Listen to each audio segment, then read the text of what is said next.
2013년 5월 25일 늦봄의 끝자락이었죠. 도시 전체에 서늘한 바람이 스며들어 있었고 낮의 따뜻함은 이미 자취를 감췄습니다. 가로등 불빛은 조용히 켜졌고 골목마다 어둠이 스며들고 있었어요. 사람들은 아무렇지 않게 하루를 마무리하고 있었고요. 그날 밤 대구의 한 골목에서 22살의 여대생이 혼자 있었습니다. 손에 핸드폰을 들고 가방은 한쪽 어깨에 슬쩍 걸치고 걸음은 조심스러웠지만 무척 평범했어요. 클럽에서 친구들과 모임을 마치고 나오는 길. 조금 취했지만 귀가하기엔 물이 없는 상태였죠. 혼자 있는 모습이 위태로워 보일 수도 있지만 그 순간만큼은 누구에게도 위협이 될 이유가 없었습니다. 그녀는 조용한 아이였어요. 대구에서 태어났고 자랐고 가족들과 단독주택에서 함께 살았습니다. 화장은 서툴렀고 옷차림도 소박했지만 말 한마디 한마디에 따뜻함이 묻어있는 사람이었죠. 주변 사람을 편하게 해주는 성격. 작은 일에도 고마워할 줄 알았고 자기 몫을 묵묵히 해내는 사람이었습니다.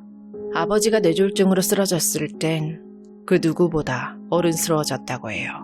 엄마에게는 의지가 됐고 사춘기 동생에게는 친구 같았고 언니에게도 배려를 잊지 않았어요.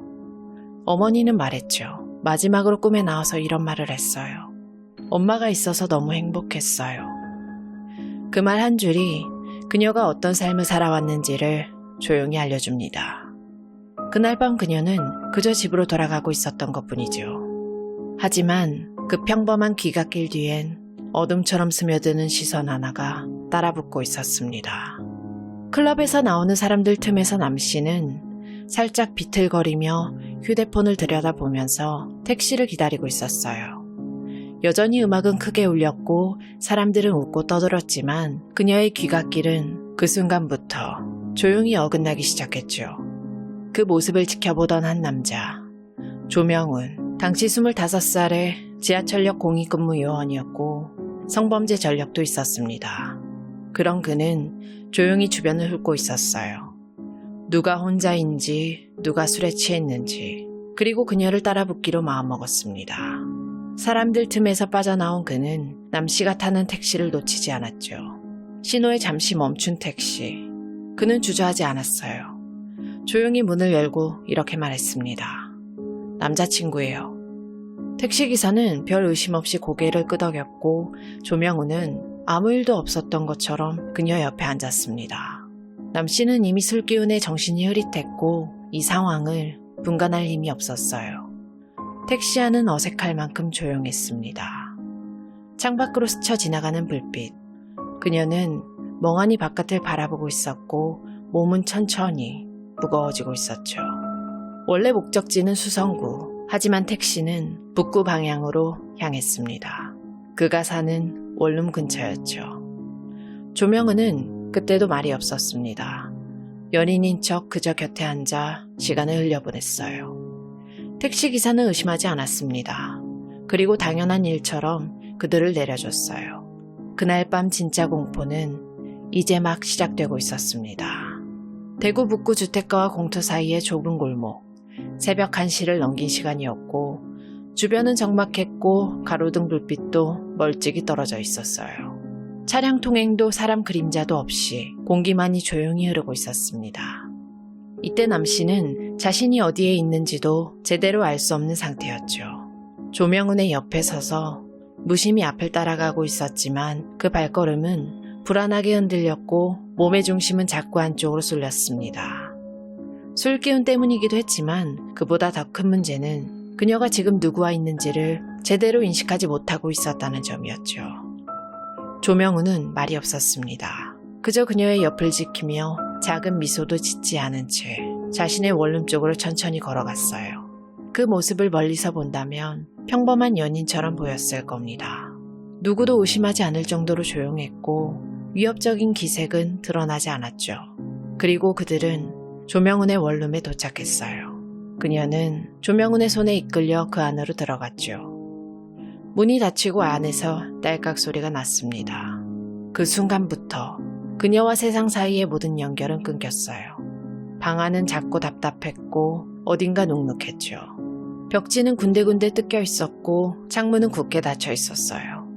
바닥엔 정리되지 않은 옷까지, 쌓여있는 컵라면 용기, 그리고 아무렇게나 던져진 이불이 있었습니다. 그녀는 그제야 낯선 감각을 느끼기 시작했어요. 방 안 풍경이 익숙하지 않았고 문은 닫힌 데다 잠겨 있었고 무엇보다 그 남자는 계속 말이 없었습니다. 그 무언의 정적이 소리보다 더 무서웠죠. 남 씨는 조용히 몸을 일으켜 가방을 챙기려고 했고 나가야 한다는 생각이 들었지만 그녀의 몸은 너무 무거웠습니다. 그리고 그때 손이 뻗쳐왔어요. 조용하고 갑작스럽고 의도적인 손길이었습니다. 조명우는 그녀의 팔을 단단히 붙잡았어요. 그녀는 깜짝 놀라며 몸을 뺐고 작게 외쳤죠. 싫어요. 그 말은 떨렸지만 분명했습니다. 하지만 조명우는 멈추지 않았어요. 그 순간 그의 얼굴에 드러난 표정은 전혀 낯설거나 망설이는 기색이 없었습니다. 그는 그녀의 어깨를 눌렀고 입을 틀어막았고 몸을 눕혔어요. 그리고 억지스러운 손길이 시작됐습니다. 남 씨는 힘껏 버텼어요. 팔로 밀어내고 발로 뻗고 소리를 내보려고 했지만 입은 막혔고 숨은 가빠지기 시작했죠. 그녀는 살기 위해 버텼습니다. 그렇게 버티던 그녀의 손끝에는 점점 힘이 빠졌고 저항은 갈수록 약해졌어요. 방 안은 다시 정적에 잠겼어요. 숨소리도 발소리도 어떤 움직임도 없었습니다. 남 씨는 그 자리에 누운 채 움직이지 않았죠. 조명우는 그 자리에서 한참을 가만히 서 있었습니다. 표정도 감정도 찾아볼 수 없었어요. 그가 무슨 생각을 하고 있었는지는 아무도 알 수 없습니다. 하지만 분명한 건 그 순간부터 그의 행동은 놀라울 만큼 침착해졌다는 겁니다. 그는 움직였어요. 정리하기 시작했죠. 바닥에 떨어진 핸드폰을 집어들고 시계를 봤습니다. 그리고 다시 움직이지 않는 그녀를 내려다봤어요. 이제부터는 처리의 시간이라고 생각한 듯 했죠. 그는 물티슈를 꺼내들고 바닥에 묻은 피와 체에 손에 남은 흔적들을 닦기 시작했어요. 놀라웠던 건 그 손놀림이 너무 익숙해 보였다는 겁니다. 수건으로 바닥을 문지르고 침대 커버를 걷어내고 혹시라도 흔적이 남을까 구석구석을 살폈습니다. 그리고는 큰 여행용 가방을 꺼냈어요. 가방 안에는 검은색 쓰레기 봉투를 몇 겹 겹쳐 넣었고 그녀의 몸을 천천히 하지만 주저없이 그 안으로 밀어넣기 시작했어요. 비닐로 감싸고 두꺼운 테이프로 여러 겹을 감았습니다. 공기도 틈도 남기지 않으려고 했죠. 그 과정은 잔혹했지만 조용했고 주저함 없이 이어졌어요. 이건 단순한 충동처럼 보이진 않았습니다. 처음부터 알고 있었다는 듯 단계 하나하나가 정확했어요. 조명우는 그 가방을 침대 옆에 세워두고 잠시 숨을 골랐어요. 그리고 지갑을 챙겨 후드를 뒤집어 쓴 채 집 밖으로 나섰죠. 그가 향한 곳은 가까운 마트였습니다. 손엔 장바구니가 들려 있었고 표정은 너무나도 평범했어요. 그리고 그는 고무장갑, 락스, 대형 쓰레기 봉투, 테이프 탈취제, 물티슈까지 하나하나 골라 담았어요. 계산대 앞에서도 주변을 둘러보거나 불안해하는 기색은 전혀 없었죠. 그저 장을 보러 나온 20대 남자의 얼굴이었어요. 그리고 다시 그는 집으로 돌아왔습니다. 가방은 여전히 그 자리에 놓여 있었고 그는 또다시 움직이기 시작했어요. 방 안을 한 번 더 닦고 침대 시트를 걷어내고 바닥을 다시 문지르고 그녀의 소지품을 가방 깊숙한 곳에 밀어 넣었습니다. 현관 주변, 욕실, 문 손잡이까지도 닦고 또 닦았어요. 그 방 안엔 어떤 흔적도 단서도 남아선 안 됐죠. 그는 수시간 동안 묵묵히 움직였고 마지막까지 한 번도 감정의 흔들림을 보이지 않았습니다. 오히려 무엇을 해야 할지 정확히 알고 있는 사람처럼 보였어요. 그로부터 몇 시간 뒤 경북 경주시 한적한 저수지 주변에 낚시꾼 한 명이 도착했습니다. 새벽 공기는 축축했고 물 위로는 옅은 안개가 퍼져 있었어요.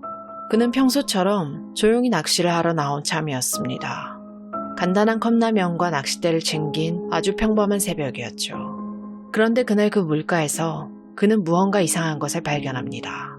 수면 위로 검고 불룩한 무언가가 떠오르고 있었어요. 처음엔 버려진 쓰레기 봉투인 줄 알았습니다. 캠핑객이 버린 음식물일 수도 있다고 생각했죠. 하지만 그 물체는 조금도 움직이지 않았고 묘하게 균형을 잡은 채 그 자리에 계속 떠 있었어요. 호기심이 생긴 그는 조심스럽게 물가 쪽으로 다가갔고 조금 더 가까이서 들여다봤습니다. 그리고 그 안에 든 것을 본 순간 몸이 굳었어요. 봉투 틈 사이로 사람의 손, 팔, 그리고 흐릿한 얼굴이 젖은 비닐을 통해 드러나고 있었어요. 그는 그 자리에 얼어붙었습니다. 숨이 멎을 것 같았고 손은 덜덜 떨렸습니다. 하지만 그는 결국 떨리는 손으로 전화를 꺼내 경찰에 신고했어요. 얼마 지나지 않아 경찰과 구조대가 도착했습니다.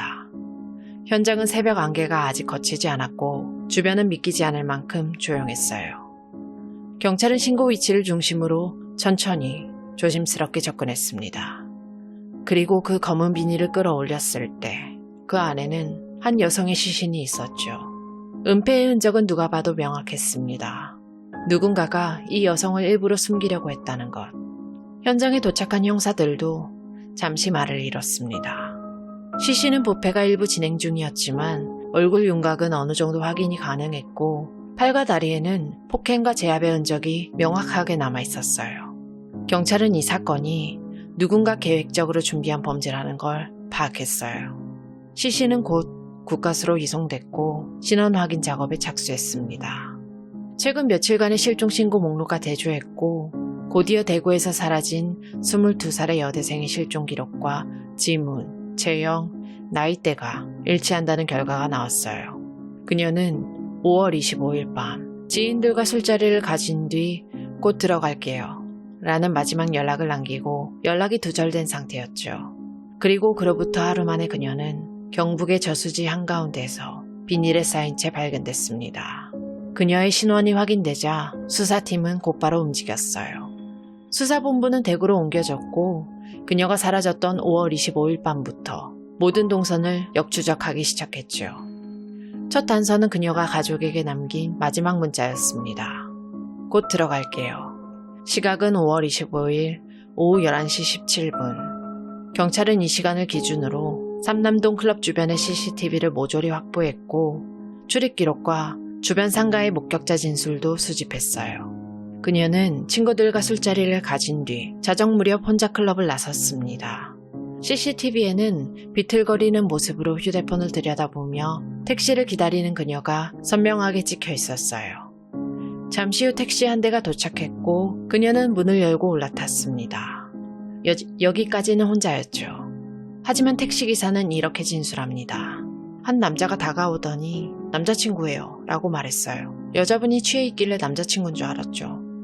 경찰은 즉시 택시의 경로와 시간, 정차 위치까지 추적했고 그 결과 목적지는 그녀의 집이 아닌 대구 북구의 외진 골목으로 향했다는 걸 알아냈습니다. 이상한 점은 그뿐만이 아니었어요. 택시에서 내린 뒤 그녀의 행적이 뚝 끊겨 있었던 거죠. 그 구역은 CCTV 사각지대였습니다. 하지만 인근 블랙박스 영상 중 하나에서 결정적인 장면이 포착됩니다.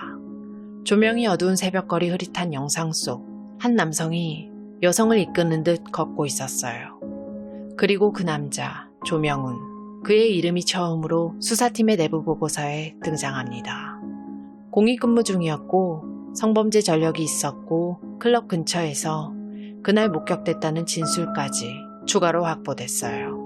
그걸 토대로 경찰은 그의 거주지를 확인했고 그가 사는 원룸 인근이 택시의 마지막 목적지와 정확히 일치한다는 점을 파악합니다. 수사팀 내부에선 이미 유력한 용의자로 확정됐어요. 그리고 결정적인 증거는 그의 방 안에 있었습니다. 경찰은 긴급 체포영장을 발부받아 조명훈의 원룸을 압수수색했고 그 방 안에서는 사건 당일 입은 것으로 보이는 옷, 청소용품 구입 영수증, 그리고 피해자의 DNA가 묻은 소지품까지 발견됩니다. 그렇게 조명훈은 체포됩니다. 그는 처음에는 시종일관 고개를 숙인 채 말했어요. 아닙니다. 기억이 안 납니다. 하지만 하나씩 제시되는 증거들 앞에서 그의 표정은 점점 무너졌고 눈동자는 흔들렸고 마침내 그는 입을 열었죠. 죽일 생각은 아니었어요. 그 순간 신문실 안은 한동안 정적에 잠겼다고 합니다. 누구도 그 말을 받아치지 못했어요. 그저 너무 늦은 변명이라는 것만이 분명했지요. 몇 달 뒤 조명우는 법정에 섰습니다. 살인과 사체 유기 혐의로 기소된 그는 그날 이후 처음으로 사람들 앞에 모습을 드러냈어요. 피고인석에 앉은 그는 표정도 감정도 없이 그저 그 자리에 앉아 있었어요. 기자들은 이렇게 말했어요. 모든 걸 포기한 사람 같았다. 책임을 피하려는 듯 스스로 무너지지도 않는 모습이 더 섬뜩했다. 재판은 비공개로 진행됐지만 기록과 언론을 통해 그 안의 분위기는 전해졌어요. 검찰은 차분하지만 단호하게 말했습니다. 이 사건은 단순한 우발이 아니다. 피해자가 저항하자 폭행했고 목을 졸라 살해한 뒤 비닐로 시신을 감싸 외딴 저수지에 유기했다. 살해 이후 마트에서 청소도구를 구입했고 시신을 정리했고 흔적을 지운 뒤 평온하게 일상으로 돌아간 건 치밀한 범죄다. 그렇게 검찰은 조명훈에게 사형을 구형했습니다. 그 자리에서조차 조명훈은 고개를 들지 않았어요. 그리고 여전히 이 말만 반복했죠. 죽일 생각은 없었습니다. 술에 취해서 기억이 잘 안 납니다. 전혀 반성의 기미가 보이지 않았어요. 그리고 선고됐습니다. 무기징역. 그 순간 조명훈은 처음으로 고개를 들었어요. 하지만 그 눈동자에는 후회도 감정도 어떤 떨림도 없었죠. 그저 모든 걸 체념한 듯한 얼굴. 그 자리에 있던 피해자의 어머니는 눈을 감고 있었습니다. 그리고 조용히 입을 열었어요. 그 아이가 집에 돌아오던 그 시간만 되면 저는 아직도 문을 바라보게 됩니다. 전화벨이 울릴까, 문이 열릴까. 그 아이는 그날도 그냥 집에 돌아오는 길이었어요. 그 말에 법정 안은 다시 침묵에 잠겼어요. 조명훈은 무기징역을 선고받았습니다. 법은 그에게 영원히 격리되어야 할 존재라고 말했어요. 하지만 정말 끝난 걸까요? 그가 저지른 이 끔찍한 범죄는 단지 한 개인의 일탈로만 끝낼 수 있을까요? 우리는 다시 물어야 합니다.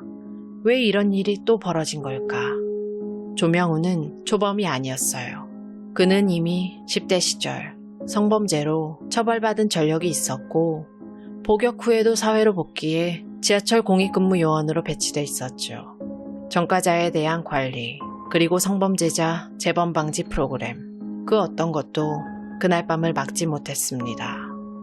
그의 범행은 단순한 분노나 충동이 아니었습니다. 그는 침착하게 따라갔고 틈을 노려 개입했고 거짓말을 했고 살인을 저질렀고 시신을 정리했고 평온하게 마트에서 청소도구를 샀어요. 그리고 다시 일상으로 섞였죠. 그를 본 사람들은 말했습니다. 조용했고 그저 평범한 사람처럼 보였다. 이 사건 이후 성범죄자 관리 시스템에 대한 개선 논의가 이어졌습니다. 하지만 여전히 제도는 뒤따르고 있고 범죄는 그보다 먼저 움직이고 있었죠. 이 부분은 아직도 개선되지 않았어요. 그녀는 그저 집에 가려고 했을 뿐이었습니다. 평범한 하루를 보내고 있을 우리 누구에게나 벌어질 수 있는 이런 사건들이 끊이지 않고 일어나고 있어요. 요즘 하루가 멀다 하고 뉴스가 나오고 있죠. 하루에 몇 개씩 사건이 올라오는 날도 있습니다. 우리는 대체 언제쯤 안심하고 살아갈 수 있을까요? 안타깝게 희생당한 피해자분의 명복을 빌겠습니다. 지금까지 고요한 밤이었습니다.